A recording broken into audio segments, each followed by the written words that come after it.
Investors are often confused whenever they need to select between Systematic Withdrawal Plan, that is SWP, or the dividend option, though both options seem to be the same. There are vast differences between them in terms of actual cash flow received. Let us try to debunk some of the myths around these two in order to help you choose better. Myth 1. In dividend, number of units remain the same, but in SWP, payout is from the principal. Let us try to understand this via an illustration. Imagine you have bought 1000 units at Rs 10 each.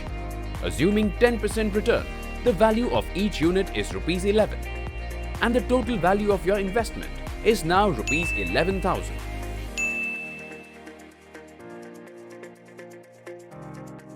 In case of dividend payout, the total number of units stay as is, and your NAV is recalculated after deducting the payout component. That is, recalculated to Rs 10 in this scenario. The current value of your investment post payout is Rs 10,000.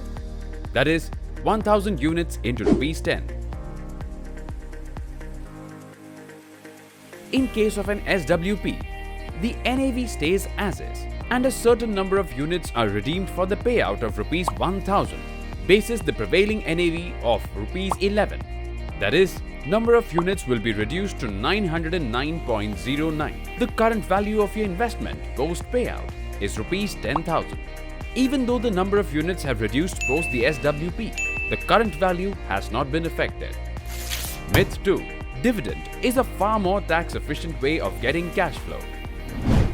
Post the latest budget, DDT has been abolished and dividends would be taxed at the investor tax slab rate and have to pay the same during their tax filing, whereas SWP is considered as a redemption from mutual funds and therefore attracts tax in the form of capital gain and would be taxed at 15% STCG or 10% LTCG. On top of that, dividends are also subject to TDS.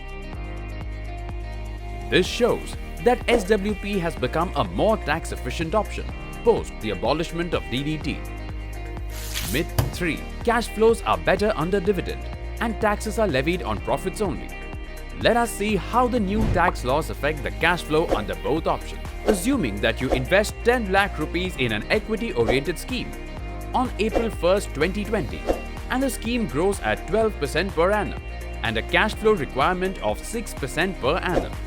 The net cash flow after tax under both growth and dividend option would be as follows. In case the scheme is showing loss in value, then your withdrawal under SWP won't be taxable. However, dividend would always attract a tax liability. This proves that SWP not only gives a more consistent and predictable cash flow, but is a more tax-efficient option. Myth 4. Tax computation is easier with dividend option than with SWP.